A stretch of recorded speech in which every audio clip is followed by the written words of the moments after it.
સવારે 5 વાગે તમારે ઉઠવું જ જોઈએ, પણ તમે રાત્રે 12 વાગ્યા સુધી ને 1 વાગ્યા સુધી ખોટી જગ્યાએ નેટમાં ભરાઈ રહો, ખોટા ચેટિંગમાં ભરાઈ રહો, પછી ક્યાંથી તમે સવારે ઉઠી શકો?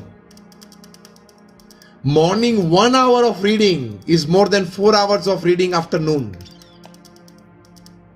આ સનાતન સિદ્ધાંતો છે, સત્ય છે, આપણી પરંપરામાં ઋષિમુનિઓ આપણને આપેલા છે.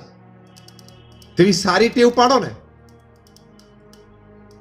અહીંયા બેઠેલા જે વિદ્યાર્થીઓ છે ને, તમારા બધાની ઉંમર લગભગ on an average I consider કે 16 થી 18 વર્ષની એવરેજ હશે.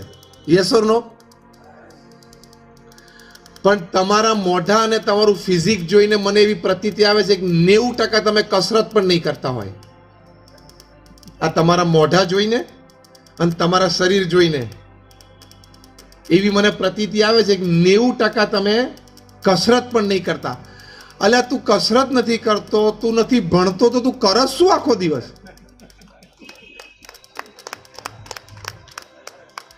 અહીં તમે લોકો 50% તો એવા બેઠા છો ને કે તમને કોઈક સારી 6 લાખની 10 લાખની બાઇક ભેટમાં આપે ને તો તમે શોભો એવા નથી. બોલો, જે તમે બાઇક તમારા માતા પિતા પાસે માંગો છો ને, નથી તમારું, કારણ કે 80%માં 50 જણા જ આંગળી ઊંચી કરી બેઠા છે. એમાંથી 50% નહીં, 50 જણાએ તો નથી તારું એજ્યુકેશન ક્વોલિફિકેશન, નથી તારું ફિઝિકલ બિલ્ડઅપ, તો તું શેની બાઇક માંગે છે?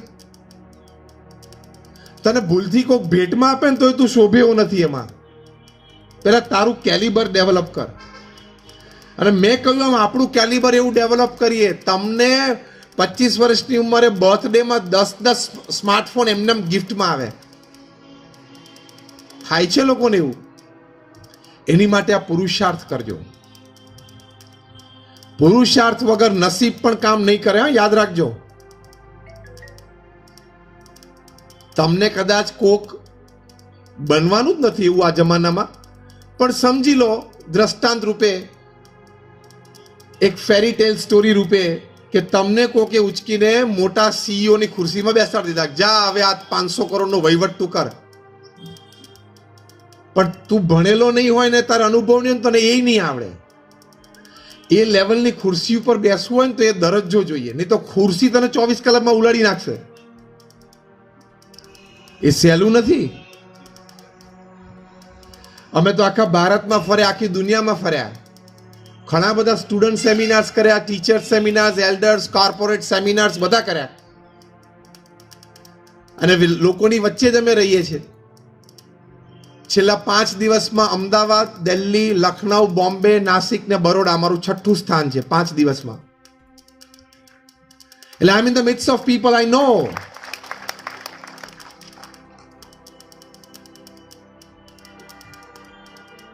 એટલે તમે ગોડ ગિફ્ટેડ હશો, ટેલેન્ટેડ હશો, તો પણ પુરુષાર્થ તો કરવો જ પડશે મેન્ટેન કરવા માટે. સચિન તેંડુલકર કેટલા ગોડ ગિફ્ટેડ બેટ્સમેન હતા, naturally talented, born with the bat એવું કહેવાય. એ માતાના ગર્ભમાંથી જ બેટ લઈને જન્મ્યા હતા. એ કક્ષાની એમની કળા હતી, એમની માટે આવા શબ્દો પ્રયોગ કરી શકાય. અને he was considered god of cricket. 100 international tons. 2000ની સાલમાં, તમને આ પ્રસંગ નહીં ખબર હોય તો એક સરસ પ્રસંગ એમના જીવનનો કહું. 2000ની સાલમાં અમેરિકામાં, જ્યાં તો ક્રિકેટ પ્રચલિત નથી, એ લોકોની આ સ્પોર્ટ એમના નેચરલ સોસાયટીમાં નથી, ત્યાં એ લોકોને રેગ્યુલર ઓબ્ઝર્વેશનથી ખબર પડી કે અમુક દિવસોમાં એ લોકોનું ઇન્ડસ્ટ્રીયલ પ્રોડક્શન નોર્મલ અથવા તો વધારે સારું હોય છે, અબવ નોર્મલ. અને અમુક દિવસોમાં, અમુક કલાકોમાં ઇન્ડસ્ટ્રીયલ પ્રોડક્શન, મેન્યુફેક્ચરિંગ એ લોકોનું બિલો નોર્મલ હોય છે. એની એ જ વ્યવસ્થા, એનું એ જ વ્યવસ્થા તંત્ર, એના એ જ કારીગરો, એના એ જ મશીન. તો કેમ આવું? બહુ રિસર્ચ પછી ખબર પડી કે when Sachin Tendulkar bats, manufacturing production in America decreases. Sachin જ્યારે સ્ક્રીઝ ઉપર હોય ને ત્યારે લોકો ત્યાં પોતાનું કામ છોડીને સચિનને જોવા માટે ઉભા રહે છે. હવે કોઈ ક્રિકેટ પ્લેઇંગ નેશનમાં ઉભા રહે તો બરોબર સમજી શકાય. ત્યાં first Indian sportsman to come on, ત્યાં such an American society. Sachin તેંડુલકરે જ્યારે 20 વર્ષ ઇન્ટરનેશનલ ક્રિકેટમાં પૂરા કર્યા ત્યારે એમને interview Times of India special સપ્લિમેન્ટમાં લીધો. એમને પૂછ્યું કે what is the secret of your success. Sachin જે બોલ્યા એ બહુ અદ્ભુત બોલેલા. સાંભળજો હા બરોબર. I am quoting him not just word to word but letter to letter. Sachin Tendulkar બોલ્યા કે આઈ not only play cricket, I wake up cricket, I drink cricket, I eat cricket, I walk cricket, I talk cricket, I think cricket, I sleep cricket, I dream cricket. ખાલી હું cricket રમતો નથી, cricket cricket cricket 24 કલાક. એમ તમારે અત્યારે અભ્યાસ અભ્યાસ અભ્યાસ 24 કલાક. અત્યારે શિયાળો છે ને, હું તમને હસતા હસતા વાત કરું, શિયાળો છે ને તમે પાણી પીને સુતા ને રાત્રે બાથરૂમ કરો ઉઠવું પડે ને 2-3 વાગે, તો એ બાથરૂમમાં જઈને પાછા આવો ને ત્યાં સુધીમાં તમારે 5 સૂત્ર મોઢે ઓથાયા હોય ને રિપીટ કરી લેવાના. હવે મેં તમને આ ટોપ ઓર્ડરમાં એક વાત જણાવી દીધી.